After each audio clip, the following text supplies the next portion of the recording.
নমস্কার সম্মানীয় প্রিয় কৃষক বন্ধু এবং ব্যবসায়িক। আজ 29শে মে 2026 শুক্রবার আপনাদের নিয়ে চলে এসেছি নদিয়া জেলার অন্তর্গত বার্নিয়া মার্কেট। আপনাদের বিনোদনের জন্য জানিয়ে দেবো আজকে এই গোটা মার্কেটে দেখা যাচ্ছে রসুনের আমদানি 150 বস্তা মতো, এর উপরে আজকে আমদানি নেই। দেখুন ফ্রেন্ড, বেচাকেনার গতি দ্বারা যদি কথা বলি, ফার্স্ট সকালে আজকে দ্রুত গতিবেগে বিক্রি হচ্ছিল কিছু রসুনে এবং বাজার একটু টান ছিল, কিন্তু 7টার পরে গিয়ে বাজার আবার ডাউনের দিকে চলে আসে, তখন কিন্তু নেওয়ার লোক নেই। এই যে 150 বস্তা আমদানি হবার পরেও কিন্তু এখনও দেখা যাচ্ছে মোটামুটি 30 থেকে 40 বস্তা রসুন দাঁড়িয়ে রয়েছে, যেগুলো বিক্রি হয়নি। এটা আপনারা মাথায় রাখবেন।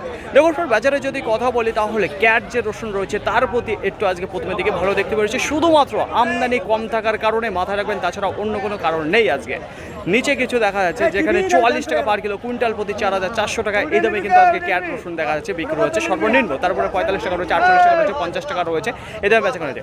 ক্যাট এবং লাডুয়া দিয়ে যদি কথা বলি তাহলে কিছু দেখা যাচ্ছে আপনাদের 60 টাকা থেকে 70 টাকার মধ্যে বেচাকেনা হচ্ছে। গড় যদি কথা বলি তাহলে পরে সেখানে 65 থেকে 75 টাকার মধ্যে বেচাকেনা হচ্ছে।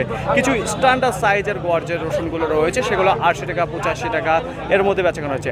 মার্কেটের মধ্যে কিছু হাই লেভেলের যে সাইজগুলো রয়েছে, বোম এবং ফুল সাইজ, যেটা চাপা সাইজের রয়েছে, 90 টাকা 92 টাকা 95 টাকার মধ্যে বেচাকেনা দেখা দিয়েছে। তার উপরে কিন্তু বিক্রি হয়নি। মাথায় রাখবেন আজকে আমদানিটা কম রয়েছে বলে বাজারটা একটু বেশির দিকে দেখা দিয়েছে। তাছাড়া বলবো এই বাজার ধরে কোনো রকমভাবে কেনা বেচা হবে না গ্রামে থেকে, মাথায় রাখবেন, তাহলে কিন্তু লস ছাড়া লাভ হবে না। কারণ আজকে আমদানি নেই বলেই বাজারে একটু টান টান দেখা দিয়েছে, তাছাড়া অন্য কোনো কারণ দেখা যায়নি। আর বাজার লেভেল আজকে কোনো রকমভাবে বোঝা যাচ্ছে না এই 150 বস্তা আমদানি থাকাকালীন।